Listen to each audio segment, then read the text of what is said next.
മറ്റൊരു വീഡിയോയിലേക്ക് സ്വാഗതം. ഇത് കണ്ടോ, ഇത് താമരയുടെ സീഡാണ്.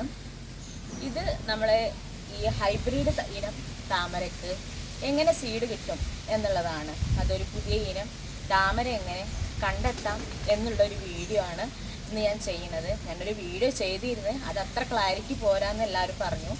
അപ്പോൾ കൂടുതൽ ഡീറ്റെയിൽസ് വീഡിയോ ചെയ്യാമെന്ന് വിചാരിച്ചു. അപ്പോൾ നമുക്ക് വീഡിയോയിലിട്ട് കിടക്കാം.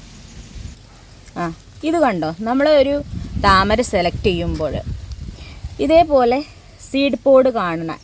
ഇത് സെലക്ട് ചെയ്യാൻ എപ്പോഴും നമ്മൾ ശ്രമിക്കണം. ഇത് ഇങ്ങനെ വൈഡായിട്ട് വിരിഞ്ഞിട്ടുണ്ട്. ഇത് സെക്കൻഡ് ഡേ ഫ്ലവർ പിക്കാണ്. ഈ സെക്കൻഡ് ഡേ ഫ്ലവർ പിക്കാണ് നമ്മൾ ചൂസ് ചെയ്യേണ്ടത് ആദ്യം. അത് മെയിൽ പോഷനേക്കാരം. അതിലാണ് കൂടുതൽ ഇതേപോലെ മഞ്ഞ നാരുകൾ കണ്ടോ, അതേപോലെ മഞ്ഞ നാരുകളൊക്കെ ഉണ്ടാവുക സെക്കൻഡ് ഡേ ഫ്ലവർ പിക്കിലാണ്. എല്ലാത്തിലും ഇതേപോലെ സീഡ് പോഡ് തെളിയണമെന്നില്ല. റെഡിയാണ്. ഇത് കണ്ടോ, ഇതിന് സീഡ് പോഡ് ഇല്ല. അത് കാരണം ഇത് നമുക്ക് ഒരു പോളിനേഷൻ ചെയ്യാൻ സെലക്ട് ചെയ്യാൻ പറ്റില്ല. മെയിൽ പോർഷനായിട്ട് സെലക്ട് ചെയ്യാം, പക്ഷേ ഫീമെയിൽ പോർഷനായിട്ട് നമുക്ക് സെലക്ട് ചെയ്യാൻ ഈ ഒരു സീഡ് പോഡ് ഇല്ലാത്ത ഭാഗം ചെയ്യാൻ പറ്റില്ല. പക്ഷേ ഇതിൻ്റെ ഈ മഞ്ഞ നാമ്പുകൾ നമുക്ക് എടുക്കാം. ഞാനിപ്പോൾ തൽക്കാലം ഇതിൻ്റെ നാമ്പുകൾ എടുത്ത് കാണിക്കുകയാണ്. ഇതാണ് ഇത്. ഇങ്ങനെ വൈഡായിട്ട് വിരിഞ്ഞാലാണ് നമുക്ക് ഇത് സെക്കൻഡ് ഡേ ഫ്ലവർ പിക്കാണെന്ന് പറയാൻ പറ്റുള്ളൂ. അപ്പോൾ ഈ നാമ്പുകളാണ് നമ്മൾ ഉപയോഗിക്കുക. ഇതിൻ്റെ മേലെ മഞ്ഞ തരിതരി ഉണ്ട്, കാണുന്നുണ്ടോയെന്നറിയില്ല. അതാണ് നമ്മൾ പോളിനേഷന് വേണ്ടിയിട്ട് നമ്മൾ ഉപയോഗിക്കുക.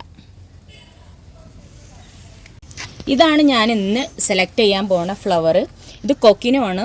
നന്നായിട്ട് ബ്ലൂമിങ് ഉള്ളതാണ്. ഇത് കണ്ടോ, നിറച്ച് ബഡുകളുണ്ട്. ട്രോപ്പിക്കൽ വെറൈറ്റിയാണ്. നമ്മളെപ്പോഴും ട്രോപ്പിക്കൽ വെറൈറ്റി എടുക്കാൻ നോക്കുകയാണെങ്കിൽ അതിൻ്റെ ഗുണവും ട്രോപ്പിക്കലായിട്ട് നോക്കും. ഇതിനും നന്നായിട്ട് സീഡ് പോഡ് തെളിഞ്ഞ് നിൽക്കുന്നതാണ്. ഞാൻ ഇതിൻ്റെ സെക്കൻഡ് ഡേ ഫ്ലവറാണ്. ഇതിന് നിറയെ ഇതുണ്ട് കണ്ടോ. ഇതാണ് ഞാനിന്ന് ഉപയോഗിക്കുന്നത്. ഇത് പോളിനേഷൻ ചെയ്യാൻ ഉപയോഗിക്കുന്നത് ഇതിൻ്റെ ഇതാണ്.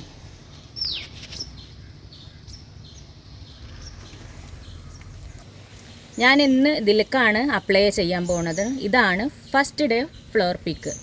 ഫസ്റ്റ് ഡേ എങ്ങനെയാണ് തിരിയാന്ന് വിചാരിച്ചാൽ ഇതിങ്ങനെ ഓപ്പൺ ആയിട്ട് വരുന്ന സമയത്താണ് ഫസ്റ്റ് ഡേ ഫ്ലവർ പിക്കായിട്ട് നമ്മൾ കണക്കാക്കുന്നത്. ഇതാണ് ഫീമെയിൽ പോർഷൻ. അപ്പോൾ ഇതിലേക്കാണ് നമ്മൾ ഇത് അപ്ലൈ ചെയ്യാൻ പോകുന്നത്. ഇത് കണ്ടോ, ഇതിനും സീഡ് പോഡ് ഉണ്ട്. അപ്പോൾ സീഡ് പോഡ് ഉള്ളത് നമ്മൾ സെലക്ട് ചെയ്യാൻ നോക്കുക. ഇതിങ്ങനെ എല്ലാ ഭാഗത്തും എത്തുന്ന രൂപത്തിൽ ഒന്ന് അപ്ലൈ ചെയ്ത് കൊടുക്കുക. അപ്പോൾ ഇതിൻ്റെ പോളിനേഷൻ പൂർത്തിയായി എന്ന് പറയാം. എന്നാലാണ് സീഡ് പോഡ് നമ്മളത് ഗ്രാജ്വലി വളർന്ന് സീഡ് പോഡായിട്ട് വരിക. പിന്നെ സീഡ് ഡെവലപ്മെൻറ്റ് ചെയ്യാം. അങ്ങനെ കിട്ടിയ സീഡാണ് ഞാൻ നേരത്തെ ഫസ്റ്റിൽ കാണിച്ചു തന്ന സീഡ്. ആ സീഡുകളാണ് നമ്മൾ മുളപ്പിക്കുന്നത്. ആ സീഡുകൾ മുളപ്പിച്ചിട്ടാണ് നമ്മൾ പുതിയ ഇനം താമരകൾ കണ്ടെത്തുന്നത്. അതിൽ നിന്ന് സീഡ് കിട്ടിയാൽ അത് നമ്മൾ പ്ലാന്റ് ചെയ്യും. പ്ലാന്റ് ചെയ്ത് കഴിഞ്ഞാൽ അത് ഒരു വർഷത്തോളം നമ്മൾ സെർച്ച് ചെയ്യുക അതിൻ്റെ ഫ്ലവറിങ് എങ്ങനെയാണ് എങ്കിലേ നമുക്ക് പറയാൻ പറ്റുള്ളൂ അത് നന്നായിട്ട് ബ്ലൂമിങ് ചെയ്യുന്നതാണോ അല്ലയോ എന്നുള്ളതൊക്കെ നമ്മൾ അത് വാച്ച് ചെയ്താലാണ് അറിയാൻ പറ്റുള്ളൂ. അങ്ങനെ വാച്ച് ചെയ്തതിന് ശേഷം നമുക്ക് അറിയാൻ പറ്റുമല്ലോ നന്നായിട്ട് ബ്ലൂമിങ് ചെയ്യുന്നത് എങ്ങനെയാണെന്നുള്ളതൊക്കെ. അങ്ങനെ നോക്കിയിട്ടാണ് പുതിയ ഇനം താമരകൾ നമ്മൾ ഡെവലപ്മെൻറ്റ് ചെയ്യുക.